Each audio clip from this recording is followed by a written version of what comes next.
પાલનપુર લક્ષ્મીપુરા ફાટક પર ઓવરબ્રિજ કે અંડરપાસ બનાવવા માટેની માંગણી છેલ્લા કેટલાય વર્ષોથી અધ્ધરતાલ છે। હવે પરિસ્થિતિ એ છે કે કોઈનું મૃત્યુ થાય તો સ્મશાન ઘર જવા માટે 5 થી 7 કિલોમીટર ફરીને શહેરમાંથી થઈને બાજુમાં આવેલા સ્મશાનમાં જવું પડે છે। સૌથી મોટી મુશ્કેલી લક્ષ્મીપુરાના બાળકો અને વિદ્યાર્થીઓની છે। પશુપાલકોને ખેડૂતો રેલવે ક્રોસ કરીને જાય છે, પરંતુ શાળામાં અભ્યાસ કરતા બાળકો પણ આ રેલવેના પાટા ક્રોસ કરી જવા મજબૂર બન્યા છે।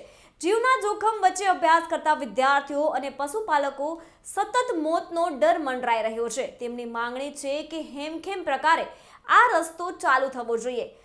હાલમાં જે નેશનલ હાઈવે ડિવિઝન છે એના દ્વારા જે બ્રિજની પ્રાથમિક મંજૂરી મળી છે તથા લક્ષ્મીપુરા ફાટક પાસે જે બ્રિજ બનાવવાનો છે તેની જમીન સંપાદન માટેની પ્રક્રિયા હાલમાં પ્રગતિમાં છે। બીજી તરફ વહીવટ તંત્રનું કહેવું છે કે પાછલા કેટલાક વર્ષોથી લક્ષ્મીપુરા ફાટક પર બ્રિજ મંજૂર થઈ ગયેલો છે। સંપાદનના મુદ્દે કામગીરી અટકી હતી। હાલમાં સંપાદનની કામગીરી સંપન્ન કરવામાં આવી છે અને વળતરની કામગીરી પણ ચાલી રહી છે, પરંતુ છેલ્લા 3 વર્ષથી સંપાદનની પ્રક્રિયા પૂરી થઈ નથી। ત્યારે નેશનલ હાઈવે ઓથોરિટી દ્વારા બ્રિજ બનાવવાનું કામ થનાર છે, પરંતુ નેશનલ હાઈવે ઓથોરિટી 3 વર્ષ બાદ પણ સર્વેનું કામ પૂરું કરી શકી નથી। ત્યારે હવે કોઈ અનિચ્છનીય ઘટના ઘટે તો જવાબદારી કોની? અમારે અવારનવાર લક્ષ્મીપુરા ગામમાં આવવાનું થાય છે અને દરરોજ અમારે બધાને આ ફાટકને માટે તકલીફો રહે છે અને આખું ગામ હેરાન થઈ જાય છે અને લોકો પરેશાન થાય છે। બાળકો સ્કૂલ જવા માટે સાયકલોમાં એમને પેટમાં દુખવા આવે છે અને તકલીફો રહે છે। માટે મહેરબાની કરી અને જ્ઞાનીબેન તથા ધારાસભ્ય બંને અનિકેત ભેગા થઈ અને અમે નિવેડો કરી અને નવીન પુલ બનાવવા મહેરબાની કરશો જી। આ લક્ષ્મીપુરા ફાટક જે 3 વર્ષોથી સતત બંધ હોવાના કારણે અહીંયા આવતા લોકોને ખૂબ પરેશાની થાય છે। બાળકો ગણો, વિદ્યાર્થી ગણો કે કોઈ બી વસ્તુ ગણો, આપણને કે પશુપાલન વાળા વ્યક્તિ બી નહીં ગણો, આ ફાટકના કારણે ખૂબ તકલીફો પડે છે। લોકોને આવેદન પત્ર બી આપી ચૂક્યા છે કલેક્ટરોને, તો બી હજુ સુધીમાં કોઈ ધ્યાને લીધું નથી। બધા ધારાસભ્યોને પણ રજૂઆત કરી ચૂક્યા છીએ, પણ હજુ સુધીમાં કોઈ નિરાકરણ આવ્યું નથી। તો હું સરકારશ્રીને નમ્ર વિનંતી કે આના માટેનો કોઈ બી જલ્દીમાં જલ્દી થોડો નિર્ણય લાવે।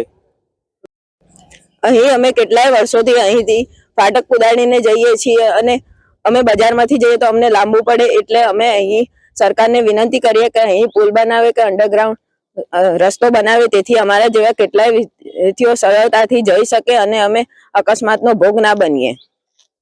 અહીંયા ફાટક નથી, કેવી તકલીફ પડે છે? અહીંથી અમે જતા હોય ત્યારે અમને ડર પણ રહે છે કે અમે ટ્રેનથી અકસ્માત ના થઈએ, એ રીતે કેટલાય બાળકોને મુશ્કેલી પડે છે જવામાં। અમારી માંગ છે કે સરકારે પુલ બનાવે તો સૌથી સારું।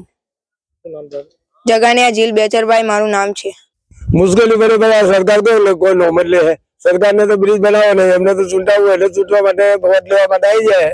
બાકી એમને પુલ કે કોઈ બનવું પબ્લિક સોગન મળતી એમને કશું પડ્યું જ નહીં। કેટલા વર્ષથી આ સમસ્યા છે? આ વર્ષ ફાટક બંધ થયા તો 5 વર્ષ થયા, પણ આપણે તો કોઈ એને ઉકેલ જ નતો। ગઈ વખત હતું ઇલેક્શન કે આવી એટલે હા તમારે થઈ જાય, કલેક્ટર આશ્વાસન આ રાજકારણી આલ્યું ને પછી કોઈ બોલતા જ નહીં, પછી આપણે કોઈ બપોરી આવતી નહીં। શું માંગ છે તમારી? અમારે તો બ્રિજ બને એવી માંગ, બીજું કોઈ માંગ નહીં। બિલ બનાવવા તાત્કાલિક બ્રિજ બને એવી અમારે સરકાર પાસે વિનંતી કરીએ।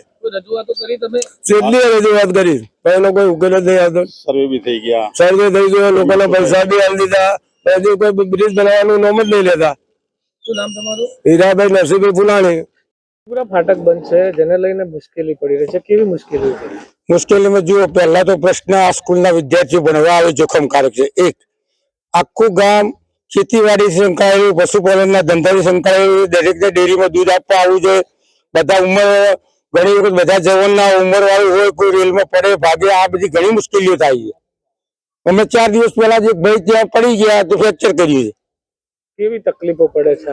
તકલીફ માટે કોઈ કહેવા જેવી જ નથી, કેવી તકલીફો પડે છે, તકલીફનો કોઈ પાર જ નથી। આમ અહીંથી સિટીમાં જવું હોય તો ત્યારે કેવી તકલીફ પડે?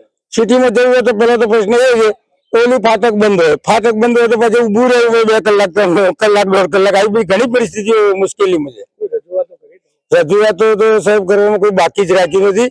છેલ્લે હમણાં કાલ પરમ દિવસે બી રજૂઆત કંઈક કરી છે. હવે શું માંગણી છે તમારી? હવે અમને તો રસ્તો આપે એ મોટી માગણી, બીજું તો શું છે. અમારા લોકોને બધું જમીન જાગીર આ બાજુ હોય 8 કિલોમીટર જગ્યાએ 12 કિલોમીટર અંતર થઈ જાય છે.